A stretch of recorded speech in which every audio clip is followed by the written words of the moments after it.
नमस्कार दोस्तों, स्वागत है आपका डेली असिस्ट के इस यूट्यूब चैनल पर। आज हम बात करेंगे फ्रेंच रेवोल्यूशन की। आखिर वो कौन सी चीज़ें थीं जिनके कारण फ्रेंच रेवोल्यूशन हुआ।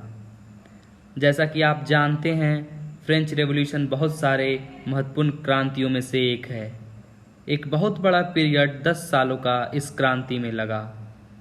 फ्रेंच रेवोल्यूशन 1789 से 1799 तक चला, जिसने बहुत सारे राजनीतिक और सामाजिक बदलाव लाए। यही नहीं, फ्रेंच रेवोल्यूशन का प्रभाव आज के आधुनिक जगत में भी महसूस किया जा सकता है। फ्रेंच रेवोल्यूशन का परिणाम फ्रांस में राजशाही का खात्मा था, जिसके बाद फ्रांस में गणतंत्र की स्थापना हुई। हालांकि फ्रेंच रेवोल्यूशन के समाप्त होते ही फ्रांस पर नेपोलियन बोनापार्ट ने डिक्टेटरशिप स्थापित कर दिया। मतलब ये कि फ्रांस ज़्यादा दिनों तक गणतंत्र राज्यों के रूप में नहीं रह सका। वैसे तो फ्रेंच रेवोल्यूशन के अनेकों कारण थे, मगर उनमें से खास थे राजनीतिक, सामाजिक, आर्थिक और बौद्धिक कारणे। राजनीतिक इसलिए क्योंकि वहां पर बर्मन वंश के राजाओं का शासन था, जिन्हें डेस्पोट्स भी कहा जाता था, जिसका अर्थ निरंकुश होता है। फ्रांस का यह शासक वंश पूरी तरह से निरंकुश माना जाता था। लुईस XIV, जिनका शासनकाल 1643 से 1715 था, उसे एब्सोल्यूट डेस्पोट के नाम से जाना जाता है। यही नहीं, लुईस XIV ने पावर्स को सेंट्रलाइज करने की भी कोशिश की, ताकि फ्यूडल लॉर्ड्स के पावर भी उनके पास आ जाएं। यही नहीं, लुईस XIV ने अपने शासनकाल में अनेकों युद्ध लड़े और बहुत सारी युद्धों को जीता भी, मगर युद्धों के कारण फ्रांस का कर्ज बढ़ता गया। इसके बाद लुईस XV का शासनकाल आता है, जिनका कार्यकाल 1715 से 1774 था। लुईस XV ने अपने कार्यकाल के दौरान फ्रांस को 7 वर्षों के लंबे युद्ध में ढकेल दिया। यह युद्ध इंग्लैंड के साथ था, जिसमें फ्रांस की हार हो गई। इसके कारण फ्रांस का कर्ज और भी बढ़ता गया और लुईस XV ने लोगों पर मनचाहा टैक्स लगाना शुरू कर दिया, जिसने लोगों के अंदर क्रोध को जन्म दिया। इसके बाद लुईस XVI ने 1774 से 1792 तक शासनकाल संभाला। लुईस XVI एक अच्छे इंसान थे और राष्ट्र के लिए कुछ करना चाहते थे, मगर उनके पास वो क्षमता नहीं थी कि अपने मंत्रिमंडल से हटकर फैसला ले सके। यही नहीं, लुईस XVI ने अमेरिका के अमेरिकन वार ऑफ इंडिपेंडेंस में साथ दिया, और वो इसलिए क्योंकि यह लड़ाई इंग्लैंड से थी और लुईस XVI इंग्लैंड से बदला लेना चाहते थे, ताकि इंग्लैंड को नीचा दिखाया जा सके। हालांकि इस वार को अमेरिका ने जीत तो लिया, मगर फ्रांस को कुछ भी हासिल नहीं हुआ सिवाय इंग्लैंड को नीचा दिखाने के, और फ्रांस का कर्ज और बढ़ता गया और लोड आम जनता पर डाल दिया गया। रेवोल्यूशन में सामाजिक कारणों को समझने से पहले हमें फ्रांस के सामाजिक स्ट्रक्चर को समझना बहुत जरूरी है।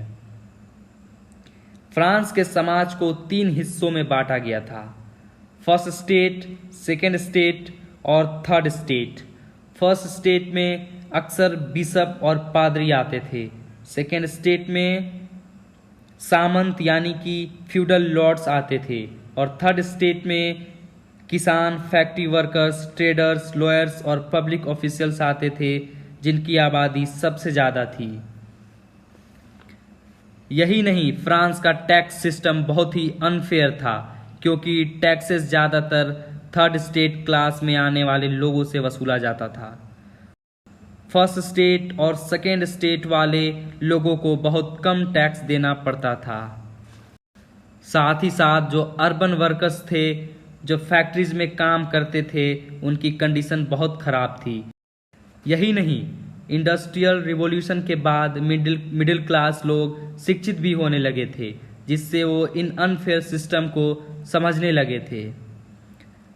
तीसरा जो सबसे महत्वपूर्ण कारण था, वो है आर्थिक कारण, जिसे ट्रिगरिंग कॉज भी कहा जाता है। फ्रांस की बढ़ती जनसंख्या फ्रांस की मुसीबतें और बढ़ाने लगी थी। एक तो पहले से ही फ्रांस कर्ज में डूबा हुआ था और बढ़ती हुई जनसंख्या के कारण गरीबों की जिंदगी और खराब होती जा रही थी। नेशनल बजट का आधा हिस्सा सिर्फ कर्ज चुकाने में ही चला जाता था, जिसके बाद लोगों के अंदर गुस्सा और बढ़ता गया। ना ही खाने के लिए अनाज और ना ही रिसोर्सेज थे। और जो अंतिम कारण है वो है बौद्धिक कारण। जैसा कि आप जानते हैं 17वीं और 18वीं शताब्दी को एज ऑफ इनलाइटमेंट के नाम से जाना जाता है। इस वक्त में साइंस, फिलोसॉफी और रेशनल थिंकिंग लोगों को समझ आना शुरू हो गया था। यही नहीं, बहुत सारे फेमस थिंकर्स और फिलोसोफर्स ने नई बातों को रखना शुरू किया।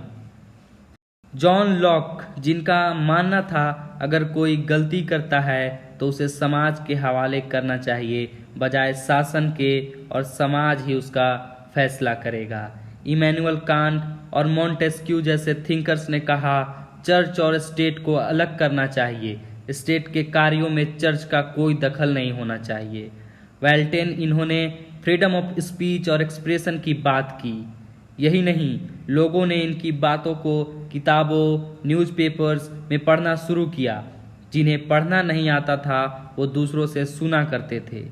साथ ही साथ इंटेलेक्चुअल्स ने king's right to rule, his mandate and role of Catholic church को क्वेश्चन भी करना शुरू कर दिया।